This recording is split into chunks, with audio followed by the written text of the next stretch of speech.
ایک سیاستدان نے نعرہ لگایا، اس نے کہا روٹی دوں گا، کپڑا دوں گا، مکان دوں گا۔ ایک بعد میں پھر آ گیا، اس نے کہا تحفظ دوں گا۔ ایک تیسرا آ گیا، اس نے کہا میں فلاں کر دوں گا۔ آتے رہے لوگ، بیچارے مجبور ہیں، پریشان ہیں۔ ہمارے ملک میں پی ایچ ڈی کرنے کے بعد لوگوں نے چائے کے ڈھابے بنائے ہوئے ہیں، لوگ آزمائش کا شکار ہیں، کدھر جائیں؟ سیاستدان کے پیچھے لگ گئے، لوگوں نے نعرے بھی لگائے، لوگوں نے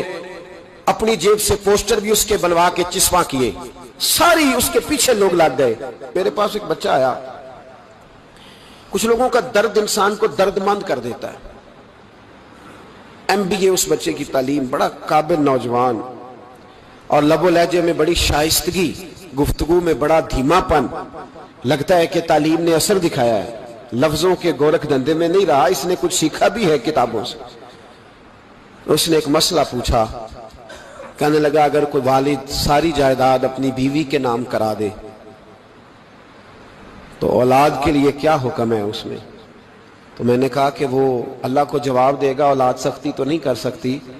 لیکن اس کو چاہیے نہ تھا ایسا کرتا، اس لیے کہ نبی پاک علیہ السلام نے فرمایا فاتقوا اللہ فاعدلوا اولادکم، اللہ سے ڈرو، اپنی اولاد میں انصاف کرو۔ تو میں نے اس کو کہا کہ یہ آپ نے کس طرح کا مسئلہ پوچھا ہے؟ کوئی شخص اپنی ساری جائیداد کسی کی بیوی کے نام کرا دے، تو میں نے کہا کہ جو اس کی بیوی ہوگی وہ آپ کی اماں بھی تو ہوگی نا۔ شائستہ نوجوان تھا، اچھا تھا، وہ میری بات کا غصہ کر گیا، کہنے لگا آپ سے تو امید نہیں تھی کہ آپ پوچھیں گے، آپ نے بھی پوچھ لیا۔ مجھے احساس ہوا کہ یار نہیں پوچھنا چاہیے تھا۔ میں نے کہا یار آپ تو بڑے ناراض ہو گئے، میں اگر آپ کو ایسی بات ہے تو معذرت کرتا ہوں۔ تو وہ شخص رونے لگ گیا۔ جب اس نے بات سنائی تو اس بیچارے کا وجود کہاں پر تھا، کہنے لگا ابا نے پچھلی عمر میں شادی کر لی ہے۔ تو میں نے کہا اس کو اللہ رسول اجازت دیتے ہیں؟ تو آپ کہنے لگا جی وہ تو بات ٹھیک ہے، پر کچھ ایسی باتیں سامنے آئی ہیں کہ جو سامنے نہیں آنی چاہیے تھی۔ حضرت جی میں جوان ہوں، میں 10-12 لوگوں میں اٹھتا بیٹھتا ہوں، میرے والد کی بات کھلی ہے، اور پتہ نہیں کیا معاملہ تھا، پہلے بڑا کچھ نام کرا کے اس نے نکاح کیا ہے، پر اب میں کدھر جاؤں؟ کچھ نکاح ہوتا تو بات اور تھی، کچھ ایسی باتیں سامنے آئی ہیں جو آنی۔ میں نے اس سے معذرت بھی کی، اسے تسلی بھی دی، اور جو میرے سے ممکن ہو سکتا تھا میں نے اس کو کہا۔ لیکن اس نوجوان کے جانے کے بعد اس کے رستوں کو بھی میں دیکھتا رہا، تو میں سوچنے لگ گیا یار دنیا میں ہمارا راز کھل جائے تو اتنا مشکل ہو جاتا ہے، تو جب قیامت میں راز کھلے گا؟ دنیا میں دیکھیں نا، ہمارے ہاں لوگ اگر برا جانتے بھی ہیں تو وہ الا ماشاءاللہ معاذ اللہ غیبت کرتے ہیں، سامنے آ کے بات، یہی مزاج ہے نا معاشرے کا کہ لوگ بہت بڑا ظلم کرتے ہیں، اپنی جان پر غیبت کرتے ہیں، سامنے آ کے بات، تو قیامت میں تو ہر چیز سامنے ہوگی، ہر چیز سامنے آ جائے، کھل کے بات سامنے آئے، کس نے کیا کیا، اپنے عہدے کے ساتھ جس جگہ وہ بیٹھا تھا اس منصب کے ساتھ اس نے کتنی وفا کی یہ بھی پتہ چلے گا، کتنا دھوکہ دیا یہ بھی خبر ہوگی۔ بہت سارے لوگ جعلی ڈگریاں لے کے نہیں بیٹھے ہوئے، لے لیا نا عہدہ، ان کی تنخواہ جائز ہے ان کے لیے، بولے تو یہ راز کھلے گا کہ نہیں کھلے گا؟ اور ہم دنیا میں اپنا کون سا منہ لوگوں کے سامنے کریں کہ یہ ایک لائن ہے لمبی، ڈگری جعلی، کاغذ کا ایک ٹکڑا لیا تو وہ بھی جعلی۔ میرے عزیز یاد رکھیں اور ضرور اس پر غور کریں، یہ چیزیں جب قیامت میں کھلیں گی تو مسائل پیدا کریں گی، اور اللہ کہتا ہے میں کھولوں گا، میں یہ تمہاری چیزیں، جو ٹیچر، جو ڈاکٹر، جو کلرک، جو بیوروکریٹ 2 سال کی چھٹی لے کے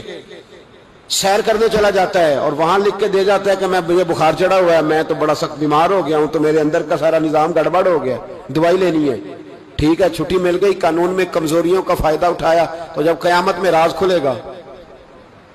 کہ یہ تو سیر کرنے گیا تھا، موج کرنے گیا تھا۔ یہاں تو لوگ نوکری لے کے خوشحال ہو جاتے ہیں، کہتے ہیں جی اللہ کا بڑا فضل ہے، میں 2 گھنٹے جاتا ہوں۔ میں نے کہا فضل نہیں، یہ آزمائش ہے، یہ شرم والی بات ہے جو دلیری سے تو کہہ رہا ہے، یہ شرم حیا والی بات ہے۔ تو 8 گھنٹے کی، میں نے پہلے بھی بتایا تھا، محدث اعظم پاکستان حضرت مولانا سردار احمد صاحب رحمۃ اللہ تعالی علیہ ایک استاد کو رکھنے لگے ادارے میں پڑھانے کے لیے۔ استاد کے ساتھ وظیفہ طے ہوا، سمجھ لیں کہ 10,000 روپیہ تجھے ماہانہ دیں گے،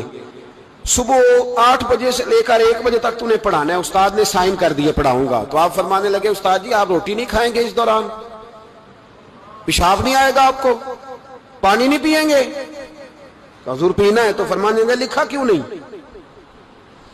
آپ نے مسلسل 1 بجے تک بیٹھنے کا لکھ دیا ہے، تو بتائیں جب آپ پیشاب کرنے جائیں گے تو وہ آپ کا کام کہاں لکھا جائے گا؟ آپ نے لکھ کے دیا ہے کہ میں اتنی ڈیوٹی کروں گا،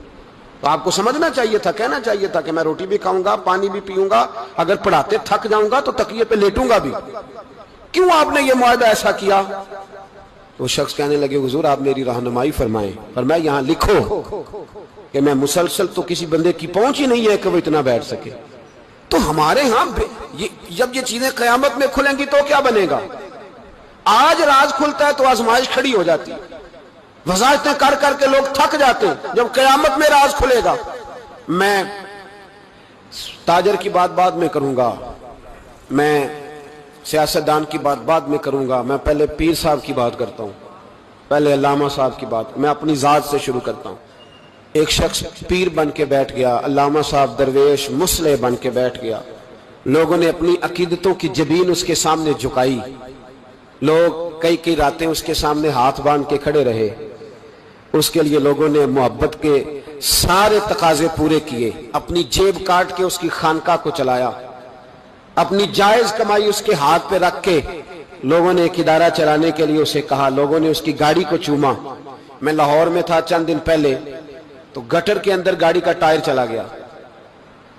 تو میں نے بچے سے کہا کہ کوئی ایسی چیز منگائی جائے، کوئی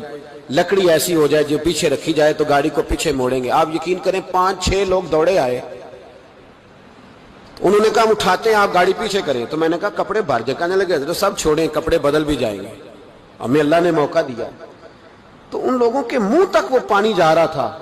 لیکن وہ گاڑی اٹھا رہے تھے، تو ہم لوگوں نے حساب نہیں دینا ان عقیدتوں کا، ان محبتوں کا جواب نہیں دینا؟ اتنی عقیدت کو شخص کرے کہ وہ گندا پانی منہ تک لے جانا پسند کرے، یہ شخص نیک ہے تو میں نے اس کی نوکری کرنی ہے۔ تو اگر وہ شخص جھوٹا ہو، اگر وہ شخص بنا ہوا ہو،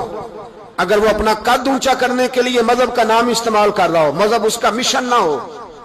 بلکہ مذہب پیسے کمانے کے لیے اس نے اختیار کیا ہو، دولت کٹھی کرنے کے لیے، تو آج تو چلو ٹھیک ہے، لوگ بیچارے عقیدتوں اور محبتوں کا خراج دیتے رہیں گے، لیکن وَحُصِّلَ مَا فِي الصُّدُورِ، جب قیامت میں پردہ کھلے گا، قیامت میں پردہ کھلے گا۔ میں نے کہا تھا کچھ جمعے پہلے، پھر بات دہراتا ہوں، ایک درویش شخص ہیں، وہ کہتے ہیں میں زندگی میں کبھی نہیں کام پا، پر ایک طوائف مجھ پہ راشا طاری کر گئی، طوائف، کہتے ہیں میں نے جبہ کبہ پہنا تھا، طوائف میرے پاس سے گزر رہی تھی، تو میں نے اس کو کہا کہ بچے باز آ جا، اللہ اللہ کیا کر، چھوڑ دے، تو اس نے نقاب آگے کر لیا، کہنے لگی بابا میں تو آپ کی بات پر عمل کروں گی، پر ایک جملہ کہنے کی اجازت ہے؟ تو میں نے کہا بیٹی کہہ لو، تو کہنے لگی بابا میں تو جو نظر آ رہی ہوں نا وہی ہوں، جو نظر آتی ہوں وہی کہلاتی ہوں، تو بتا تو جو کہلاتا ہے وہ جو نظر آتا ہے وہی کہلاتا ہے کہ کچھ اور بھی ہے؟ تو کہلاتا کچھ ہے اور بنا ہوا ہے کچھ اور، تو بھی دیکھ کہ تو وہی ہے جو تو کہلاتا ہے۔ کیا حساب نہیں دینا لوگوں نے؟ باہر نہیں آئیں گی یہ ساری چیزیں؟ اتنا بڑا دھوکہ، اور کوئی چیز نہیں ملی استعمال کرنے کو۔ جب الیکشن آیا تو اسلام زندہ باد، جب الیکشن آیا تو اسلام زندہ باد، اور اس کے نام پہ ووٹ اور اس کے نام پہ سارا کچھ، اور جب تھوڑا سا اللہ تعالیٰ خیر فرمائے حالات بدل گئے، 2-3 سیٹیں مل گئیں، تو پھر کسی بھی حکومت کے پاس جا کے 2 وزارتیں لے لی۔ میرے پاس بھی لوگ آتے رہتے ہیں، ہماری قوم کو سب کو سیاستدان بنا دیا گیا ہے، اس طرح سیاستدان کا کوئی پتہ نہیں نا کس پارٹی کا ہے، اس طرح عوام کا بھی اب یہ سارا نفاق ان لوگوں نے برپا کیا، یہ ان لوگوں نے لوگوں میں بات اچھالی ہے، لوگ بھی اس کو بھی کہہ دیتے ہیں تیرے ساتھ ہیں، اس کو بھی کہہ دیتے ہیں، کیا کریں ان کے شر سے بچنے کے لیے ایسا کرتے ہیں، ورنہ شر پھیلاتے ہیں لوگ۔ ایک صاحب میرے پاس آ گئے، اب جب آپ کے پاس کوئی شخص آتا ہے تو آپ دروازہ تھوڑی بند کر سکتے ہیں، آ گئے ملنے کے لیے، تو انہوں نے آ کے نہ موبائل نکالا، کہنے لگے 100 سے زیادہ تقریریں ہیں آپ کی تقریر سنے بغیر میں سوتا نہیں، آئے سیاسی مقصد کے لیے، میں آپ کی تقریر سنتا ہوں۔ میں نے کہا اللہ آپ کو جزائے خیر دے، مجھے تو پوری دنیا سے لوگ کہتے ہیں تقریر سنتا ہوں، چلے مہربانی ہے، مجھے تب فائدہ جب کوئی تقریر سن کے اثر بھی کرے، تو چلیں خیر آپ کہہ رہے ہیں تو اچھی بات ہے۔ انہوں نے اس پر اور تھوڑا زور دینا شروع کیا، تو کئی دفعہ نا تکلیف ہوتی ہے کہ یار آپ کیا سمجھتے ہیں سامنے والا پاگل ہے، بیوقوف ہے، اور جو ساتھ لے کے آنے والے ہوتے ہیں وہ بھی